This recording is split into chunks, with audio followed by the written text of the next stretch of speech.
इस्लाम मजहब का सबसे पवित्र माने जाने वाला महीना रमज़ान गुजर रहा है। इस महीने का इस्लाम धर्म में बहुत ही खास महत्व है। आखिर क्यों है रमज़ान का इतना महत्व? क्या कुछ विशेषताएं इस महीने की रोज़ा नमाज के अलावे और क्या-क्या करना चाहिए इस महीने में, ये बताने के लिए हमारे साथ आईआरपीसी के अध्यक्ष शादाब अहमद, जो हमारे दर्शकों को बताएंगे कि रमज़ान की क्या है खासियत, क्या करना चाहिए और क्या नहीं करने का हुक्म है इस महीने में। तो शादाब, सिटी न्यूज़ में आपका स्वागत है। जी, शुक्रिया। रमज़ान के बारे में हमारे दर्शकों को बताएं। अल्हम्दुलिल्लाह वस्सलातु वस्सलाम अला रसूलिल्लाह व अला आलिहि व अस्हाबी अजमईन, अम्मा बाद। औज़ु बिल्लाहि मिनश शैतानिर रजीम, बिस्मिल्लाहिर रहमानिर रहीम। या अय्युहल्लज़ीना आमनू कुतिबा अलैकुमुस्सियामु कमा कुतिबा अलल लज़ीना मिन क़ब्लिकुम लअल्लकुम तत्तक़ून। रब्बि इश्रह ली सदरी व यस्सिर ली अमरी वहलुल उक़दतम मिन लिसानी यफ़क़हू क़ौली। रमज़ान जो है एक महीना है इस्लामिक कैलेंडर का। जिस तरीके से वेस्टर्न कैलेंडर होता है जिसमें हम लोग जनवरी, फरवरी, मार्च, अप्रैल इस तरीके के महीने होते हैं, उसी तरीके से रमज़ान जो है वो इस्लामिक कैलेंडर जिसको हिजरी कैलेंडर बोला जाता है उसका 9वां महीना है। इस्लामिक कैलेंडर में, हिजरी कैलेंडर में मुहर्रम होता है, सफ़र होता है, रबीउल अव्वल होता है, रबीउल सानी होता है, इस तरीके के महीने होते हैं जिसमें 9वां जो महीना है वो रमज़ान बोला जाता है। और रमज़ान के बारे में अल्लाह ताला कुरान फरमाते, सूरह बकरा सूरह नंबर 2 आयत नंबर 183 में अल्लाह ताला फरमाते, या अय्युहल्लज़ीना आमनू कुतिबा अलैकुमुस्सियाम कमा कुतिबा अलल लज़ीना मिन क़ब्लिकुम लअल्लकुम तत्तक़ून, के ए ईमान वाले लोगों, तुम पे रोज़े फ़र्ज़ है जिस तरीके से तुमसे पहले लोगों पे फ़र्ज़ था, ताकि तुम तकवा वाले बन सको।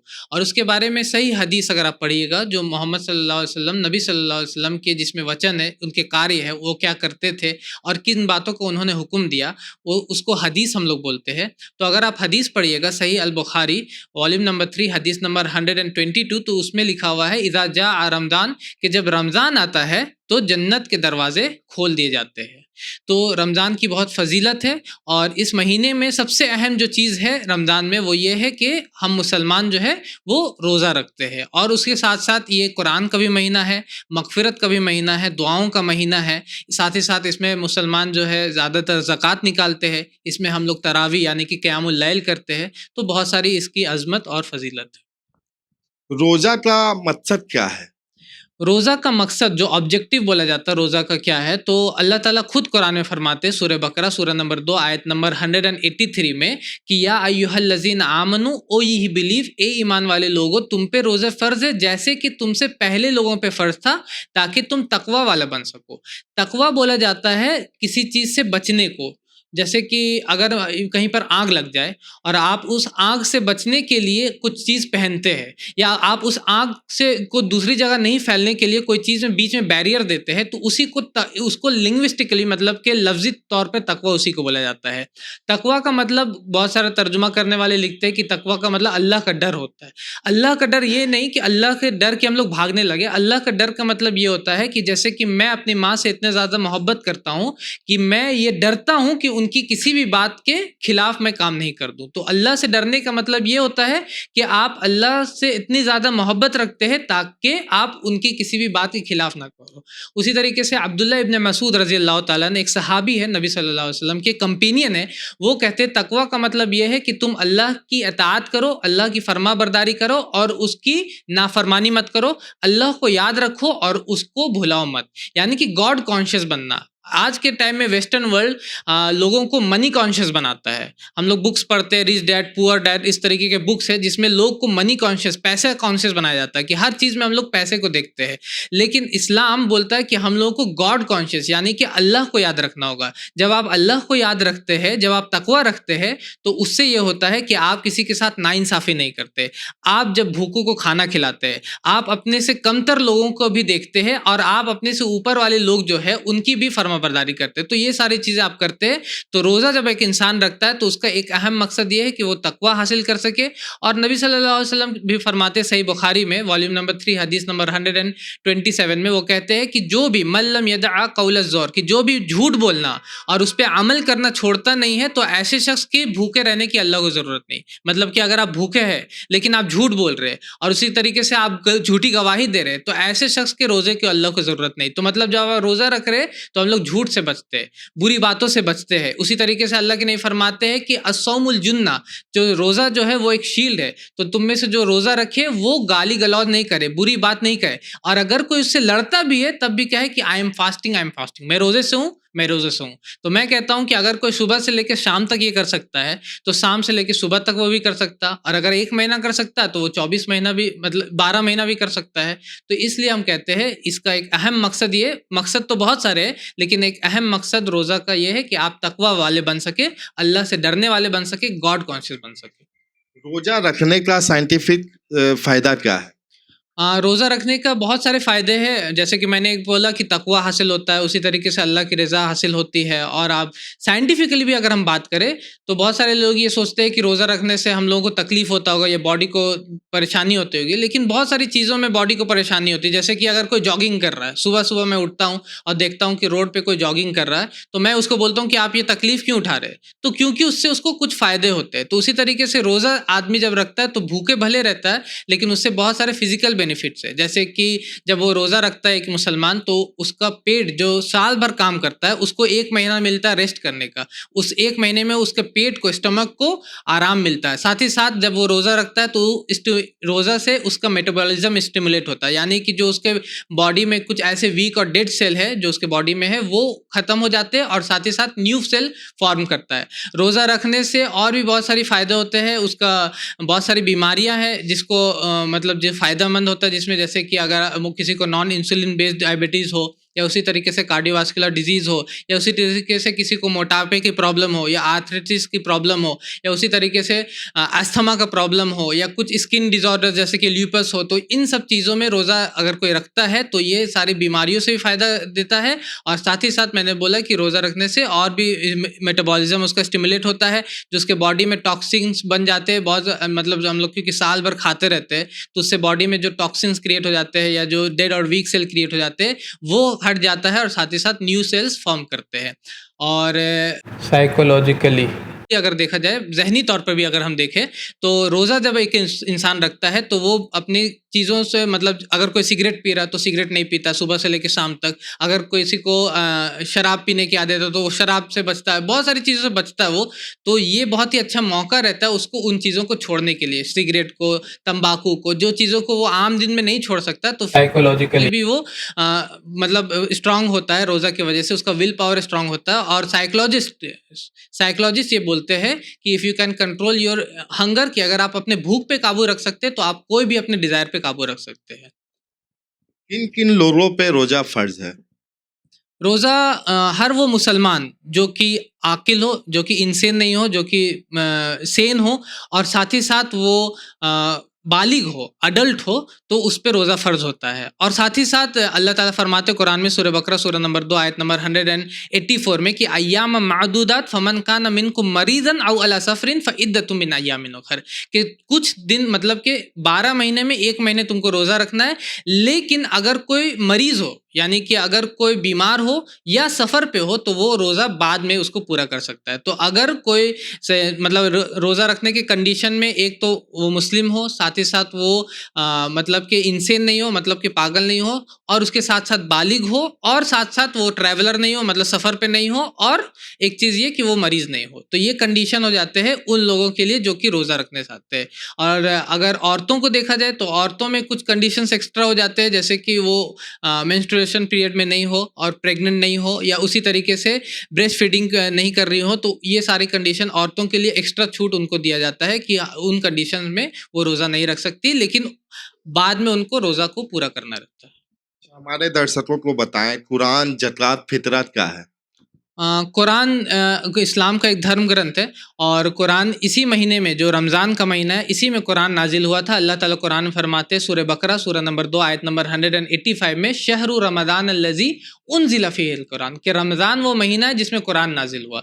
तो ये रमज़ान ही वो महीना है जिसमें कुरान नाजिल हुआ, तो इसको शहरुल कुरान भी बोला जाता है, कुरान का भी महीना बोला जाता है। साथ ही साथ तरावी, जो आपने पूछा कि तरावी क्या है, तो तरावी बोला जाता है जब आमतौर पे मुसलमान 5 वक्त की नमाज से पढ़ते हैं, 5 वक्त की नमाज पढ़ते हैं, जिसमें से एक और एक्स्ट्रा नमाज अभी हम लोग पढ़ते हैं जिसको तरावी बोला जाता है, या अरबी में बोलते हैं क़यामुल लैल, रात का क़याम, रात का नमाज जिसको बोला जाता है, तो उसको तरावी बोलते हैं, जिसमें हम लोग कुरान को एक बार पूरा का पूरा कुरान का दौरा किया जाता है, यानी कि पूरा का पूरा कुरान को उसमें आमतौर पे पढ़ा जाता है।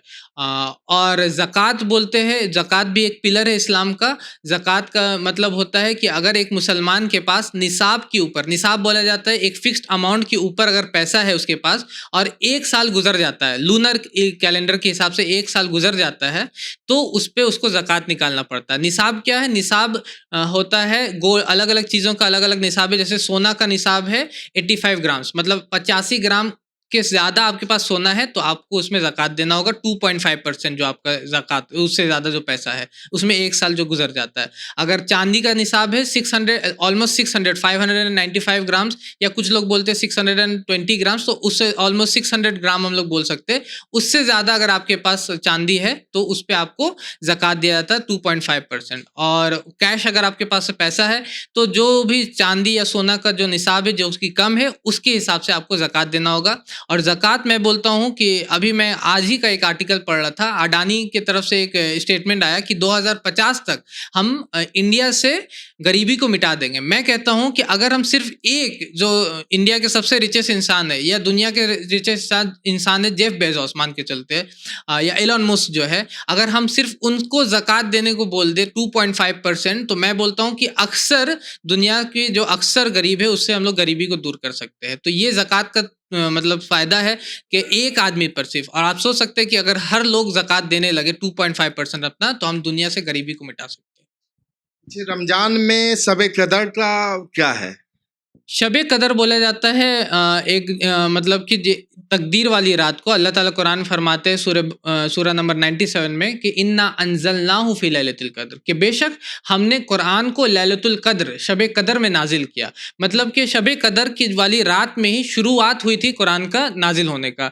नबी सल्लल्लाहु अलैहि वसल्लम जब जिब्रील गारे हिरा में थे और वहाँ पर जिब्रील अलैहिस्सलाम आते हैं, जो फरिश्ते हैं वो आते हैं और उनको कुरान देना, मतलब कुरान पढ़ के बताते हैं और कुरान उनको नाजिल होता है।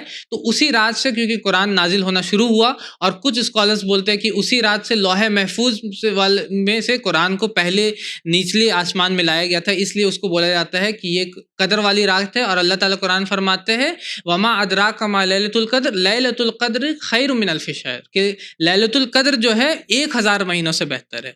मतलब कि एक रात में अगर आप मान के चलिए कि एक रकात नमाज पढ़ते हैं तो ये इस तरीके का होगा कि आपने 1000 महीने तक एक रकात नमाज पढ़ी। अगर मैं एक रात में 10 रुपए किसी गरीब को देता हूं तो ये इस तरीके से होगा कि 1000 महीने तक मैं 10 रुपए किसी गरीब को दे रहा हूँ। तो ये इतना ज़्यादा फजीलत वाला, इतना ज़्यादा मतलब कि एक तरीके से हम लोग देखते हैं बिग बाज़ार में ऑफ़र निकलता है या कहीं पे ऑफ़र निकलता है कि इतना % सेल है, 90% सेल या 20-30% सेल। तो ये एक तरीके से अल्लाह के ताला की तरफ से ऑफ़र है कि अगर आप एक दिन, सिर्फ एक रात इस दिन इबादत करते हैं तो आपको 1000 महीने का इबादत करने का सवाब मिलता है। और ये कब है ये रात?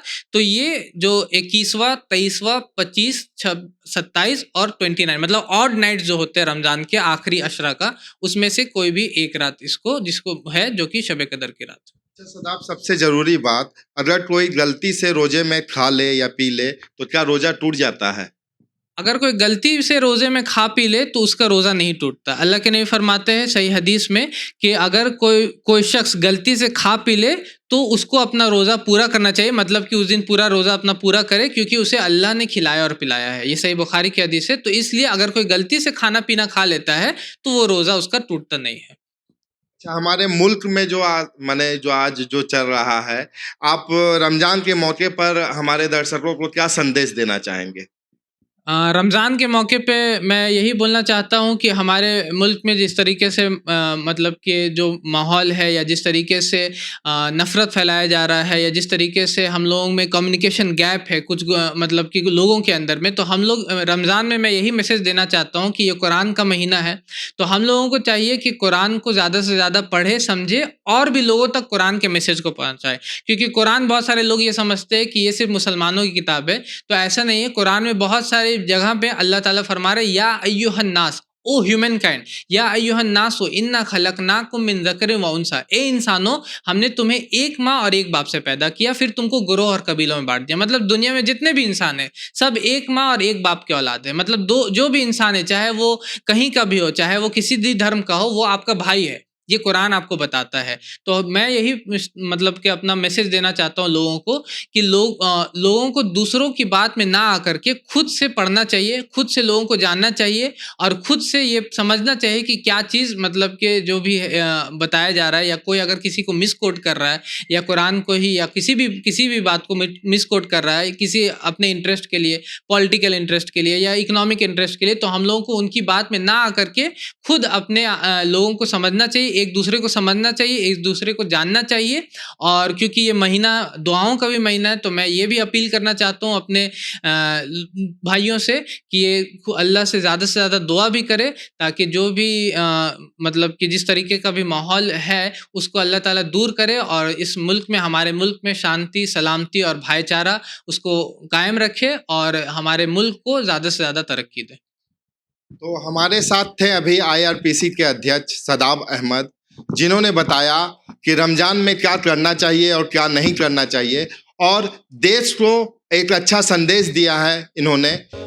सिटी न्यूज़ के लिए मोहम्मद चांद, गिरिडीह। हमारे चैनल IRPC इंडिया को सब्सक्राइब करें और बेल बटन पे क्लिक करें ताकि हमारा सारा वीडियो आप तक ज़रूर पहुँचे।